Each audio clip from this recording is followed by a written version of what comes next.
क्या अखिलेश यादव पीडीए जनपंचायत के तहत सूबे के मुखिया योगी आदित्यनाथ के मंसूबे को कर पाएंगे मटिया मेट? किस तरीके से अखिलेश यादव 27 में करेंगे भेंट, ये देखने वाली बड़ी खबर होगी। जी हां, आप देख रहे हैं good news India. Akhilesh Yadav अब सूबे के मुखिया योगी आदित्यनाथ के मंसूबे को मटिया मेट करने के लिए पीडीए जनपंचायत का गठन किया और अब पीडीए जनपंचायत के तहत पीडीए यानी पिछड़ा दलित अल्पसंख्यकों के बीच जाकर सूबे के मुखिया योगी आदित्यनाथ के मंसूबे पर पानी फेरने के लिए अखिलेश यादव के नेता लगातार पिछड़ा दलित अल्पसंख्यक के बीच जाकर अलख जगाने का काम कर रहे हैं। वो 27 की तैयारी कर रहे हैं कि 2027 में विधानसभा के चुनाव पर किसी तरीके से काबिज हो पाया जाए। अखिलेश यादव की ये रणनीति क्या अब सूबे के मुखिया योगी आदित्यनाथ पर हावी पड़ेगी, ये देखने वाली बात होगी। लेकिन अगर देखा जाए तो अखिलेश यादव के नेता पीडीए जनपंचायत के तहत क्षेत्र में जीरो पावदान पर लोगों से जाकर दरी बिछाकर अब लगातार पीडीए जनपंचायत कर रहे हैं।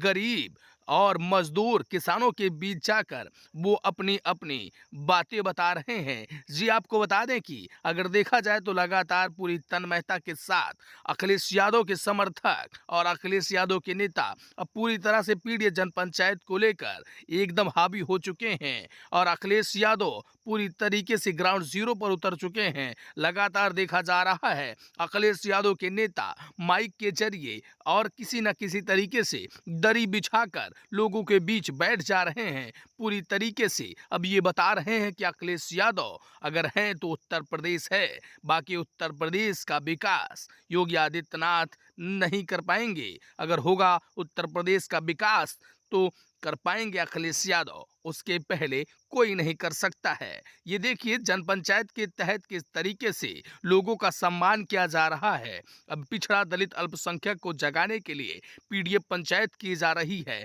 और चारों तरफ पीडीए पंचायत की धूम मची हुई है।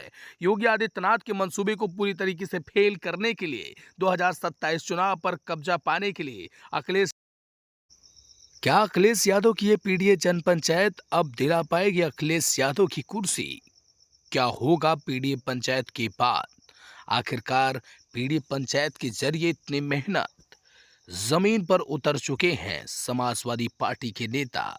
लगातार पूरी कोशिश की जा रही है किसी भी तरीके से पिछड़ा दलित अल्पसंख्यक लोगों को मोड़कर पूरी तरीके से अब की बार सूबे के मुखिया को मुंह तोड़ जवाब दिया जाए। सूबे के मुखिया योगी आदित्यनाथ लगातार जिस तरीके से महाकुंभ में अपना प्रचार प्रसार कर रहे थे, महाकुंभ के जरिए पूरी तरीके से महाकुंभ को एक राजनीति का मंच बना दिया गया था।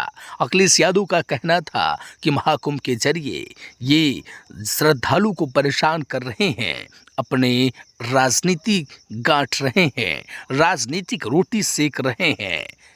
आपको बता दें कि महाकुंभ को पूरी तरह से अखिलेश यादव फेल बताए और अब पीडीए जनपंचायत के जरिए लोगों तक पहुंचकर वो अखिलेश यादव पूरी तरीके से अपने मंसूबे को बता रहे हैं, जता रहे हैं कि किस तरीके का विकास उत्तर प्रदेश में हम करेंगे। लेकिन जानना ये है और सोचने वाली ये है बात अभी से ही अखिलेश यादव तमाम जगह पर 2027 के चुनाव की तैयारियों में पूरी तरीके से जुट गए हैं। यहाँ तक कि सीट भी क्लियर हो गई है कि कौन से विधानसभा से कौन सा नेता चुनाव लड़ने वाला है। जी हाँ, वो चाहे करहल की सीट हो या फिर कहीं की भी हो, हर सीट पर दावेदारों की जो लिस्ट है वो धीरे धीरे तैयार हो रही है। अब हर सीट पर किस तरीके से कौन चुनाव लड़ेगा वो गुड़ाखड़ित भी पूरी तरीके से लगाई जा रही है। पीडीए जनपंचायत किस तरीके से गोल खिलाएगी ये देखने वाली बात होगी। लेकिन अभी अगर देखा जाए तो समाजवादी पार्टी के सभी नेता एकजुट होकर पीडीए जनपंचायत की दरी बिछा चुके हैं और पूरी तरीके से योगी आदित्यनाथ के मंसूबे को फेल करने के लिए, निस्तानाबूद करने के लिए अब लगातार क्षेत्र में निकल चुके हैं। पीडीए जनपंचायत के जरिए पिछड़ा दलित अल्पसंख्यक लोगों में अलग जकाने की कोशिश की जा रही है। जी हाँ, पिछड़ा दलित अल्पसंख्यक लोगों के बीच जाकर समाजवादी पार्टी के नेता अलग जता रहे हैं। वो बता रहे हैं कि आखिरकार बीजेपी के मंसूबे क्या हैं, किस तरीके से बीजेपी संविधान पर हस्तक्षेप कर रही है। ये सारी चीजें, सारे एजेंडे बताकर पीडीए जनपंचायत लगाई जा रही है। अभी आपकी क्या प्रतिक्रिया है, कमेंट सेक्शन